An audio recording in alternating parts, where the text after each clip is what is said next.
سابق ناظم کراچی مصطفیٰ کمال قومی احتساب بیورو کے دفتر میں پیشی کے بعد صحافیوں سے بات چیت کر رہے تھے۔ مصطفیٰ کمال نے کہا کہ انہوں نے 5 سال تک راتیں جاگ کر کراچی کو بنایا، اپنے ہاتھوں سے 300 ارب روپے خرچ کیے ہیں۔ مصطفیٰ کمال نے کہا کہ سیاسی جدوجہد کے بعد یہ کیس بنایا گیا، میری پارٹی مشہور نہیں ہوتی تو یہ لیٹر نہیں ملتا۔ کیا میں پاکستان آ کر یہ پی ایس پی پاک سرزمین پارٹی نہیں بناتا تو کیا مجھ پر یہ کیس بناتے، مجھے یہ بلاتے؟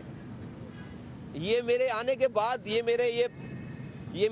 میری جدوجہد شروع کرنے کے بعد مجھ پر یہ کیس بنا ہے نا، مجھ پر یہ کیس بناتے۔ اچھا کچھ بھی نہیں ہے اس کے اندر، ہے بھی کچھ نہیں۔